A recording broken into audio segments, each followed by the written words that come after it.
Not only do journalists take potshots at every opportunity, they are completely silent in relation to the Unionists and the British misdeeds, in case perhaps they give some succour to the Republicans. It is what is said, how it is said, and what is unsaid. And let us look at a few examples. Firstly, we have to acknowledge that we Republicans and nationalists are wallowing in our victimhood.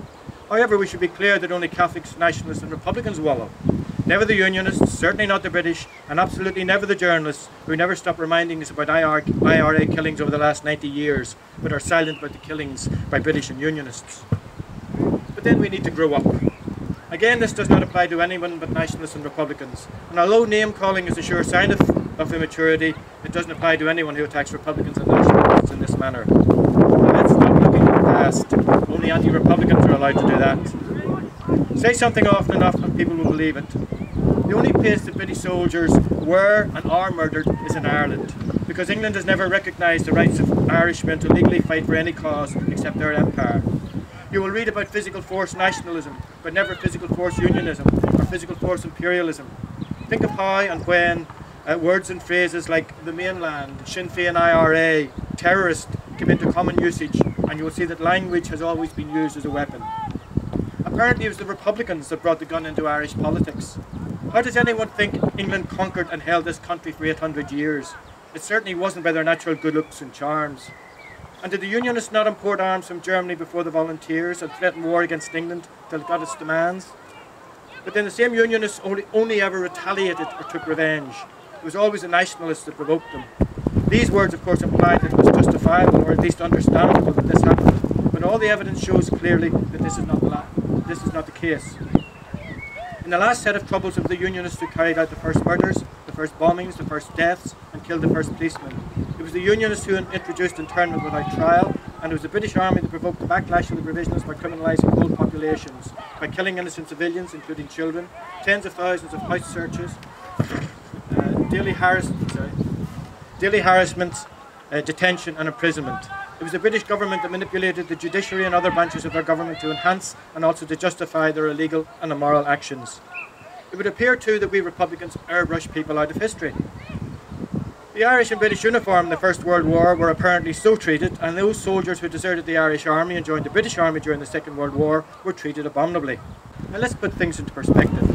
The ordinary volunteers who were killed in action during the Rising and the War of Independence were and are similarly ignored. And those who took the anti-treaty side, many of whom had fought in the Easter Rising and War of Independence, were treated a lot worse than soldiers who deserted their own army and took an oath of allegiance to the King of England. Daniel O'Connell said that no cause is worth the shedding of a single drop of blood. What this means is that no Republican or nationalist cause is worth shedding blood for. You cannot apply it to conquering or partitioning a country or maintaining a status quo by British or Unionist killers. Every killing by Republicans over the last 100 years is forensically examined and analysed, and the whole movement is condemned by a single action. We don't extend this examination to the Great War, where apparently not a single crime was committed by any one of 200,000 Redmond volunteers. How many people did these 200,000 soldiers kill? And 50,000 of these Irishmen were themselves killed fighting for the British Empire. Where is the anger there? Instead, we invite the British representatives to every memorial service. We can't seem to do without their ambassador, the British Legion, the George Cross Association and the other poppy wearers. We also insist British recognise the contribution of the Irish in their wars.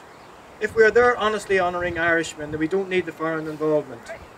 The Irish winners of the Victoria Cross are honoured for their bravery, and the history of the Irish-British regiments are recounted with pride.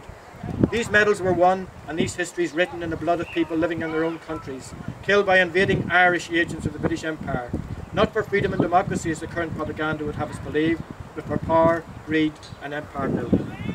There's nothing to be proud of here. And don't forget the Nazi connection. Some volunteers seek assistance from British enemies, and the whole movement, backwards and forwards, is linked to the Nazi ideology and their atrocities.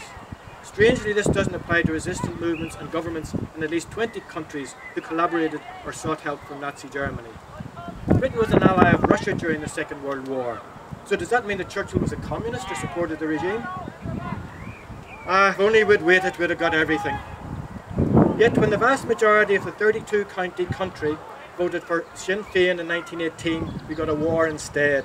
And when that war was finished, they still held on to as much territory as possible and insisted on an oath of allegiance to their king.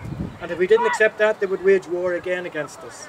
And we're asked to believe that had the Easter Rising and the War of Independence not taken place, they would have given us everything. And if you don't understand what I'm saying, it's because I'm talking weasel. Unionists and British don't talk such a language, but they recognise the weasel words in others. But then again, they're never asked to renounce violence or justify their killings, to say their war is over, to accept a democratic majority when they're in a minority, or to jump through linguistic hoops. And when I'm not talking weasel, I talk whataboutery. When they raise a killing and you say, but what about? They raise their eyes to heaven and dismiss it as whataboutery. Both sides are as bad as each other, except for them.